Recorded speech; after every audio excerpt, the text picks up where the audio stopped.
Hi guys, and welcome back to our second lesson on complex numbers from paper number 1. Today we're going to be looking at complex numbers themselves and what are they.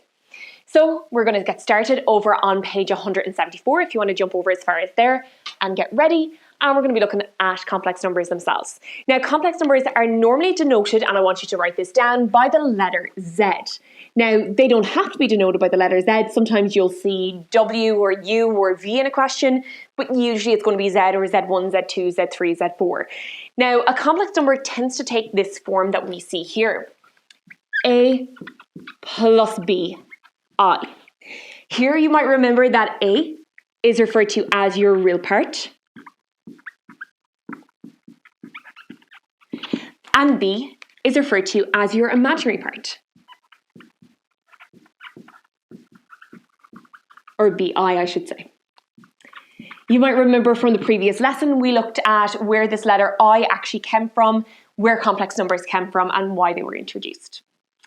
Now, in relation to these, both A and B, we do want to remember, are elements of OR. And OR basically, in this case here, represents real numbers. A real number is any number on the number line, whole numbers, decimals, positive, negative.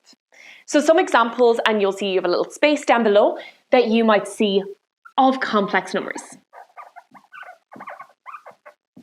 An example of a complex number could be something like, for instance, 3 minus 6i. In this case here, 3 would represent A. 3 is your real part, or real number. Whereas minus 6 is your imaginary part, or your imaginary number, just easier for me to write. Remember to take the signs in front.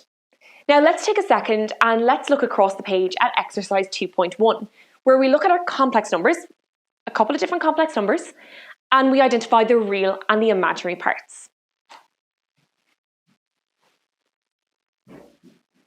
So here's exercise 2.1 across the page. And very simple exercise, all we're asked to do is look at these 5 complex numbers and identify the real parts and the imaginary parts each time. Now to start off here with my first one, my real part is minus 3. Whereas my imaginary part here, which is connected to that I, is positive 4.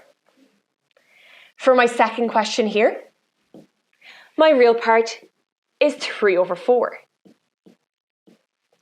Whereas my imaginary part is minus 5. Third question down, we have 2 plus I. My real part is 2. And again, my imaginary part is that part with the I connected. Now remember, if there's no number there, it's really a 1. So 1. Next, we have minus 7. Now, your examiner might try to trick you out of a question like this. That's the same as me saying minus 7 plus 0i. So, similarly to before, my real part is minus 7. And my imaginary part, because we do want to fill this in, is 0. Last one here. For my real part, we have A, and for my imaginary part, we have B. So again, every single time here, nice quick exercise, your real parts are the parts that we see here are on its own, and your imaginary parts, in this case here, are going to be the parts with the I connected. So guys, a nice simple exercise there, learning to identify our real and imaginary parts. Next, what we're going to do is learn how to plot these complex numbers, the real and imaginary parts, on our Aragon diagram.